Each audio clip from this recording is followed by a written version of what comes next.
Bonjour à chacun, bonjour à tous.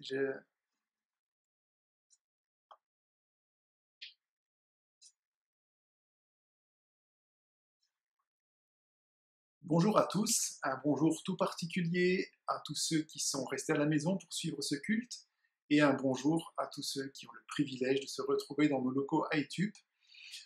On se réjouit de passer ce moment de louange et d'adoration ensemble, mais aussi ce moment particulier où nous ouvrons la parole de Dieu. J'aime me rappeler que notre Seigneur nous a laissé au travers de la Bible tout ce dont nous avons besoin pour le découvrir, pour le connaître et pour le suivre.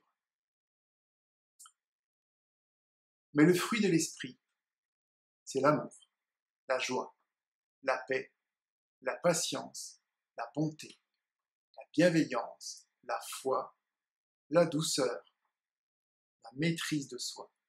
Contre de telles attitudes, il n'y a pas de loi. Galates 5, verset 22. Voilà quelques semaines que l'on se penche sur cette liste du fruit de l'esprit, et on a déjà partagé ensemble beaucoup des aspects. Et ce matin, on aimerait ensemble se pencher sur la maîtrise de soi, dernier aspect de la liste de Paul. Et j'aimerais qu'on puisse peut-être diviser notre réflexion en deux parties. D'abord, on peut réfléchir à ce qu'est la maîtrise de soi, au sens biblique. Quand pouvons-nous dire que nous ne sommes plus maîtres de nous-mêmes? Et dans quelles circonstances aussi devons-nous rester maîtres de nous-mêmes? Ensuite, on pourrait, dans un deuxième temps, comprendre l'exemple de Christ lorsqu'il est tenté par le diable après 40 jours et 40 nuits de jeûne, dans l'évangile de Matthieu au chapitre 4, les versets 1 à 11. Mais d'abord, j'aimerais qu'on puisse remettre ce temps de prédication entre les mains de notre Dieu dans la prière. Prions. Seigneur, c'est une joie, une grâce et un privilège de pouvoir ouvrir la Bible, de pouvoir ouvrir ta parole en toute liberté. Seigneur, nous voulons te demander de préparer nos cœurs à ce que tu veux nous dire. Seigneur, nous voulons te demander de nous préparer pour comprendre, entendre ta parole, mais surtout, Seigneur, pour que nous puissions être transformés et que ce que nous avons entendu puisse refléter ta gloire dans nos vies, afin que la bonne nouvelle puisse être annoncée dans le monde. Amen. Alors on trouve dans les dictionnaires de nombreuses définitions plus ou moins compliquées de la maîtrise de soi. Je vais vous en lire quelques-unes. La maîtrise de soi est la capacité à réguler ses émotions, ses pensées et son comportement face aux tentations et aux impulsions. Ou encore, la maîtrise de soi est un processus cognitif nécessaire pour réguler son comportement. Ce serait aussi une tendance différentielle des individus à éviter les actes criminels, indépendamment des situations dans lesquelles ils se trouvent. En fait, il nous est dit que les personnes qui ont une faible maîtrise de soi ont tendance à être impulsives, insensibles envers les autres, et preneurs de risques. Pour bien cerner la maîtrise de soi, on peut se demander à partir de quel moment on peut dire qu'on perd cette maîtrise de nous-mêmes. Alors je vous propose une petite histoire, fictive, mais à mon avis, qui peut se présenter presque tous les week-ends. Imaginons un match de foot amical sans enjeu. Et un des participants voit un de ses adversaires foncer sur lui et lui planter ses crampons dans la cheville de façon volontaire. La suite des réactions qu'on pourrait imaginer pourrait être celle-ci. Une réaction violente en réponse à cette agression injustifiée.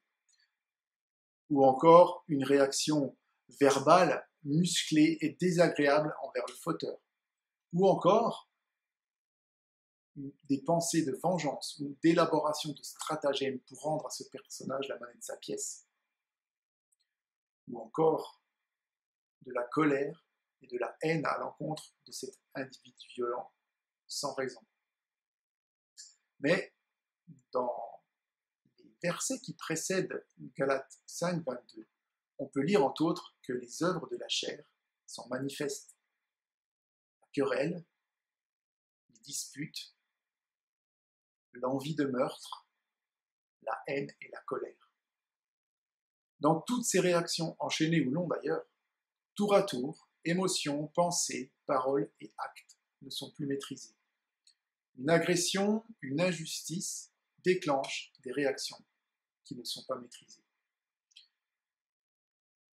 En fait, dans une telle situation, la maîtrise de soi voudrait que ce footballeur ne soit pas en colère, n'ait pas de pensée de vengeance, n'ait pas de propos déplacés et n'ait pas de réaction violente. Et il faut avouer qu'on serait tout prêt à excuser tant l'agression dont il est victime est injuste. Mais rappelons-nous comment Étienne vit sa lapidation. Tandis qu'on lui jetait des pierres, Étienne priait ainsi. Seigneur Jésus, reçois mon esprit. Puis il tomba à genoux, cria avec force. Seigneur, ne les tiens pas pour coupables de ce péché. Après avoir dit ces mots, il mourut. On peut lire ce passage dans Actes au chapitre 7 et au verset 59. Voilà ce que Jésus nous enseigne dans le sermon sur la montagne. Vous avez entendu qu'il a été dit œil pour œil et dent pour dent. Eh bien moi, je vous dis de ne pas vous venger de celui qui vous fait du mal. Si quelqu'un te gifle sur la joue droite, laisse-le te gifler aussi sur la joue gauche. Vous pourrez lire ce passage dans Matthieu 5, les versets 38 et 39. La maîtrise de soi serait donc de ne pas céder à des émotions, à des pensées, à des paroles ou actes déplacés lorsque les circonstances de nos vies nous exposent à des injustices. Je ne suis pas sûr que ça soit suffisant. En réalité, la maîtrise de soi, comme fruit de l'esprit, ne dépend ni des circonstances, ni de nos besoins, ni de notre culture, qui déterminerait ce qui est ou non une perte de la maîtrise de soi. Voilà comme nous sommes encouragés dans Romains 12, les versets 1 et 2. Je vous encourage donc, frères et sœurs, par les compassions de Dieu, à offrir votre corps comme un sacrifice vivant, saint et agréable à Dieu. Cela sera de votre part un culte raisonnable. Ne vous conformez pas au monde actuel, mais soyez transformés par le renouvellement de l'intelligence, afin de discerner quelle est la volonté de Dieu, ce qui est bon, agréable et parfait. On peut dire que dans notre société, la maîtrise de soi concerne notre comportement et de façon plus générale, les réactions visibles qu'on peut avoir face à des circonstances ou des sollicitations qui nous sont défavorables ou désagréables. Mais la maîtrise de soi au sens biblique va plus loin parce qu'elle concerne l'ensemble de notre être, nos sentiments, nos pensées, nos actes et nos paroles. Et ça en réaction à la tentation du péché. On pourrait aussi dire que la maîtrise de soi dans notre société consiste à garder un comportement socialement acceptable face aux événements de la vie. Mais la maîtrise de soi au sens biblique consiste à garder sentiments, pensées, paroles et actes, en fait l'ensemble de notre être, conforme à la parole de Dieu. Comme on l'a dit, la maîtrise de soi concerne notre être dans son ensemble, actes et paroles, notre comportement, mais aussi pensées et sentiments. Lorsque nous croyons être maîtres de nous dans notre comportement, nous sommes rattrapés par nos pensées et nos sentiments. Lorsque nous croyons avoir réglé notre problème avec la colère ou avec une addiction, nous rechutons ailleurs. En fin de compte, garder la maîtrise de soi revient à ne pas céder à la tentation du péché. Malheureusement, nous savons que cela nous est impossible, mais aussi que Christ nous a pardonné nos péchés, passés, présents et futurs, par son sacrifice. Il nous a aussi envoyé l'Esprit Saint au jour de notre conversion. Cet Esprit Saint qui nous transforme jour après jour pour nous mener à la ressemblance parfaite de Christ. Nous pouvons réaffirmer et comprendre que la maîtrise de soi est le fruit de l'Esprit, inaccessible par nos propres forces, mais offert par l'action de l'Esprit en nous. On aimerait maintenant, dans un deuxième temps, apprendre de quelle façon Christ reste maître de lui-même dans des circonstances qui lui sont pour le moins défavorables. Et pour ça, on aimerait ouvrir nos Bibles dans l'évangile de Matthieu au chapitre 4, et on lira les versets 1 à 11. Je laisse quelques secondes pour trouver le passage. Dans la Bible second 21 de ce format-là, c'est à la page 618.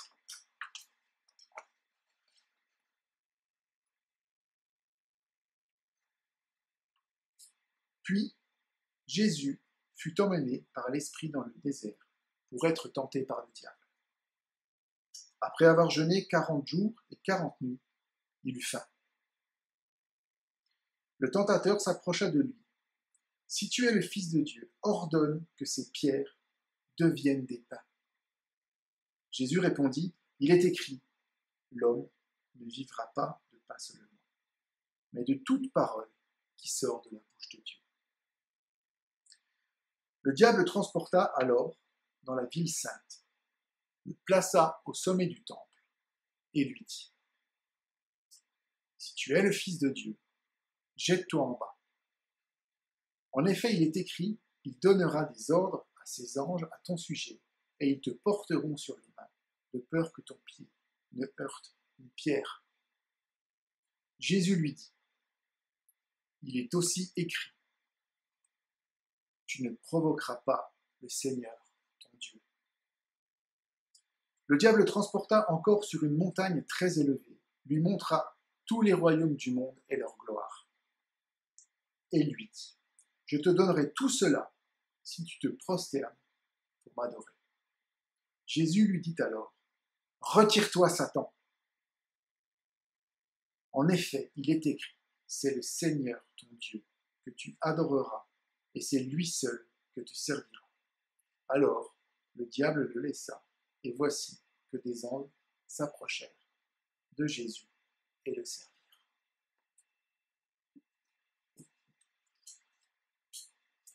On peut noter une chose certaine dans ce passage, c'est que les circonstances ne sont pas favorables à Jésus. Voilà 40 jours et 40 nuits qu'il jeûne.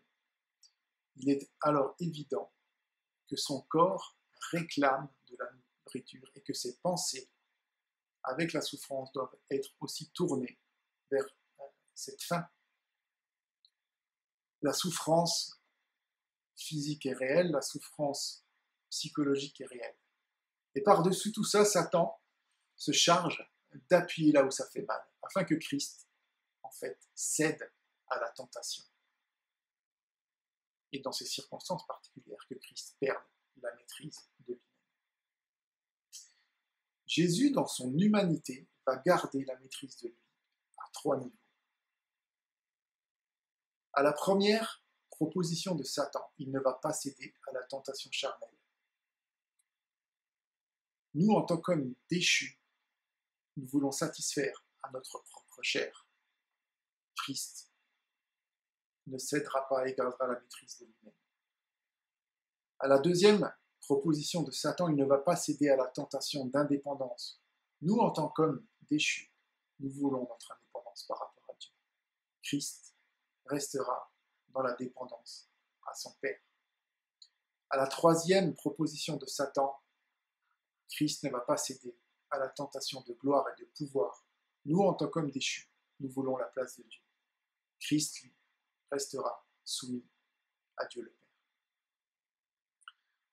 On aimerait commencer notre réflexion sur ce texte par la maîtrise de nous devant la tentation charnelle. Alors, comme on le disait, tout d'abord, Satan propose à Jésus de soulager sa faim en transformant des pierres en pain. Et à vrai dire, la première question qui me vient à l'esprit, c'est de me demander ce qu'il y a de mal à transformer des pierres en pain, alors qu'il souffre, qu'il en a la possibilité. Pourquoi est-ce mal? Ça réglerait la situation. Et le premier élément de réponse, en fait, il est tout simple, c'est que c'est Satan qui lui propose. Il y a sûrement quelque chose derrière. Le deuxième élément, et que Satan, en fait, ne lui propose pas simplement de changer les pierres en pain, mais en tant que fils de Dieu, avec la puissance de Dieu, il propose à Jésus de changer les pierres en pain pour son propre intérêt. Ou encore, autrement dit, il propose à Jésus, avec la puissance de Dieu, de changer l'ordre établi par Dieu. Les pierres sont des pierres, et le pain est du pain. Et il demande ça à Jésus pour satisfaire à ses besoins charnels, aussi légitimes soient-ils. Et le troisième élément se trouve dans la réponse de Christ. La vie réside dans l'écoute et l'obéissance à la parole de Dieu. Jésus lui répond, l'homme ne vivra pas de pain seulement, mais de toute parole qui sort de la bouche de Dieu. En fait, cette citation est un passage du livre du Deutéronome, au chapitre 8, les versets 1 à 6. Je vous lis. Vous respecterez et mettrez en pratique tous les commandements que je vous prescris aujourd'hui, afin de vivre, de devenir nombreux et d'entrer en possession du pays que l'Éternel a juré de donner à vos ancêtres. Souviens-toi de tout le chemin que l'Éternel ton Dieu t'a fait faire pendant ces 40 années, dans le désert. Il voulait t'humilier et te mettre à l'épreuve pour connaître les dispositions de ton cœur et savoir si tu respectais ou non ses commandements. Il t'a humilié, il t'a fait connaître la faim, il t'a nourri de la manne que tu ne connaissais pas et que tes ancêtres non plus n'avaient pas connue, afin de t'apprendre que l'homme ne vivra pas de pain seulement, mais de tout ce qui sort de la bouche de l'Éternel. Pendant ces 40 années, ton vêtement ne s'est pas usé sur toi et ton pied n'a pas enflé. Reconnais dans ton cœur que l'Éternel, ton Dieu, t'éduque comme un homme éduque son enfant. Tu respecteras les commandements de l'Éternel, ton Dieu, pour marcher dans ses voies et pour le craindre. Par la réponse que Christ fait à Satan et par le fait qu'il ne cède pas à la tentation de changer ses pierres en pain, Christ nous montre qu'il est bien plus vital de rester dans les voies de l'Éternel, révélées dans sa parole, quelles que soient nos situations et besoins en fait.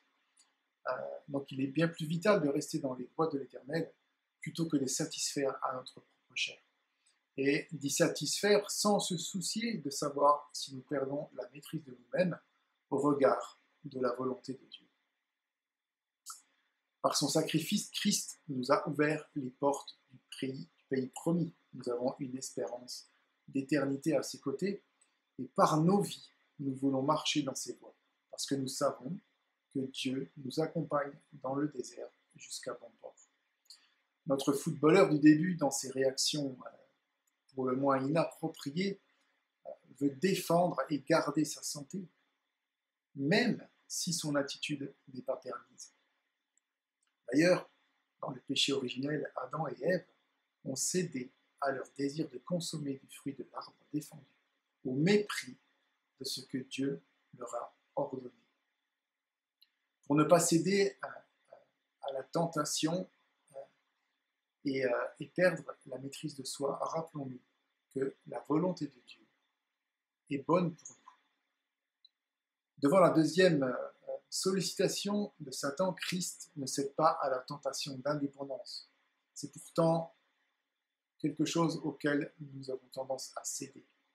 Aujourd'hui, avec la Bible en main, nous savons que Christ est venu sur terre pour servir.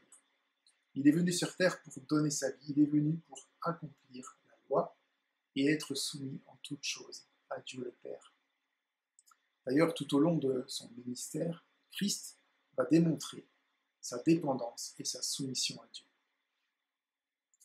Avant d'être arrêté et conscient de son sort imminent sur la croix, il priera ainsi.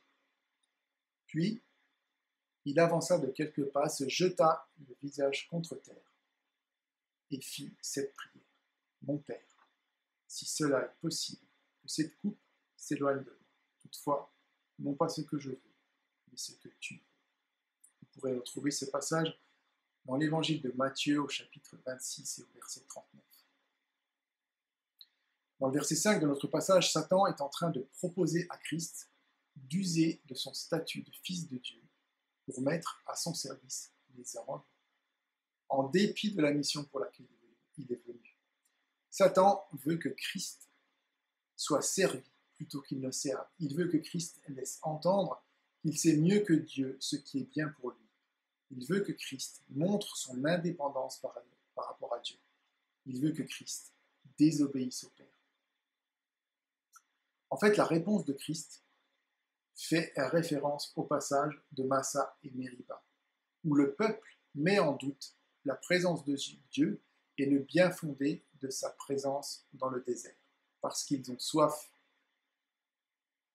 L'Éternel est-il oui ou non au milieu de nous? Pourquoi nous as-tu fait quitter l'Égypte? Est-ce pour nous faire mourir de soif ici, nous, nos enfants et nos troupeaux? C'est dans ce cadre-là qu'il est dit, tu ne provoqueras pas ton Dieu. Jésus souffre de la faim. Satan lui propose d'être choyé par les anges, de le protéger quelles que soient ses décisions, même opposées à la volonté de Dieu. Mais il renouvelle sa dépendance à Dieu et sa confiance dans le soin qu'il prend de lui malgré les circonstances. Notre footballeur de tout à l'heure, toujours lui, en fait, il veut se faire justice lui-même, car il pense que ni les règles, ni l'arbitre ne sont capables de remplir ce rôle.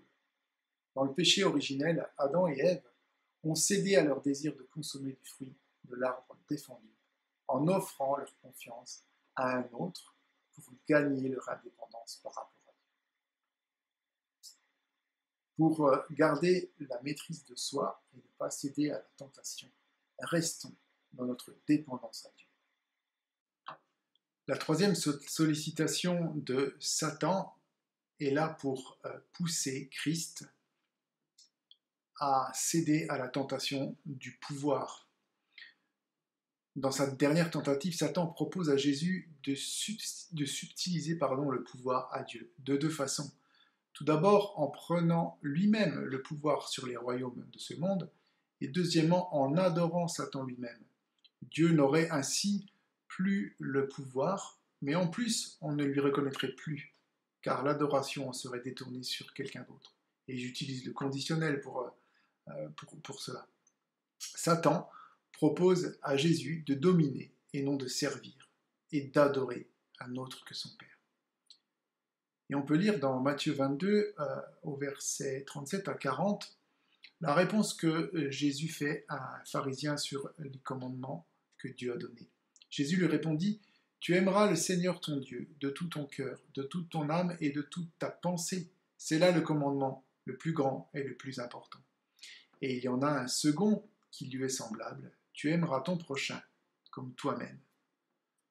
Tout ce qu'enseigne la loi des prophètes est contenu dans ces deux commandements. » En fait, Jésus, en réponse à cette dernière sollicitation de Satan, cite Deutéronome 6, verset 13. Il se place en adorateur de son Père céleste. À lui seul, l'adoration, la puissance, le pouvoir et la gloire. En fait, le ministère de Christ n'est pas de prendre le pouvoir et la gloire, mais de servir son Dieu et de sauver les hommes qui mettront leur confiance en lui. Notre footballeur n'était pas si loin de cette attitude de prise de pouvoir. En fait, il veut se faire justice lui-même, car en réagissant de façon violente, il montre qu'il ne se laisse pas faire et que son adversaire n'a pas intérêt à recommencer. Il prend le pouvoir par la peur. En quelque sorte, ce n'est plus l'arbitre qui dirige, mais lui. Dans le péché originel, Adam et Ève ont cédé à leur désir de consommer du fruit de l'arbre défendu, en offrant leur confiance à un autre pour gagner leur indépendance à l'égard de Dieu. Je vous relis Genèse 3, verset 5. « Seulement, Dieu sait bien que le jour où vous en mangerez, vos yeux s'ouvriront, et vous serez comme Dieu, décidant vous-même ce qui est bien ou mal. » Pour rester maître de soi-même, Christ nous montre que, au-delà de nos désirs charnels, Dieu nous offre la vie éternelle et demande notre reconnaissance. Au-delà de notre indépendance, Dieu nous demande de lui faire confiance. Au-delà de notre volonté de dominer, Dieu nous demande de lui être soumis. Ce que l'Esprit produit en nous est désigné comme un fruit nous l'avons vu, et ce n'est pas fortuit. Il nous est donné ce fruit, nous le possédons, mais il ne demande qu'à mûrir, ce qui peut prendre du temps. La maîtrise de soi est finalement bien un fruit de l'esprit, car elle va à l'encontre de tous les penchants de notre nature pécheresse. Par nos propres forces, nous sommes bien incapables de nous maîtriser, mais l'esprit travaille en nous jour après jour, quelles que soient les circonstances. Ce que l'esprit produit en nous est désigné comme un fruit. Nous l'avons vu, et ce n'est pas fortuit. Il nous est donné ce fruit, nous le possédons, mais il ne demande qu'à mûrir, ce qui prend du temps. La maîtrise de soi est finalement bien un fruit de l'esprit, car elle va à l'encontre de tous les penchants de notre nature pécheresse. Par nos propres forces, nous voilà bien incapables de nous maîtriser, mais l'esprit travaille en nous jour après jour, pour que, quelles que soient les circonstances, nous sachons rester reconnaissants dans l'œuvre de Christ pour nous, et l'espérance qu'elle a mis dans nos cœurs, pour que nous sachions également rester confiants dans la bienveillance de Dieu à notre égard, et que nous sachions rester soumis à notre Dieu puissant et glorieux, qui sait ce qui est bon pour nous, et qui règne, et pour que notre comportement, pensée et sentiment restent maîtrisés, c'est-à-dire dans la volonté de Dieu. Amen. Prions ensemble. Seigneur, nous voulons te louer, t'adorer, parce que, Seigneur, nous nous sentons tout petits face à ce fruit de l'Esprit qui doit nous caractériser. Seigneur, nous voulons te demander ton aide pour que nous puissions rester dans ta volonté. Seigneur, nous voulons te prier afin que nous puissions, comme tu nous l'enseignes, de rester soumis et que nous puissions jour après jour être transformés par ton esprit pour que nos vies puissent refléter ta gloire dans ce monde, Seigneur.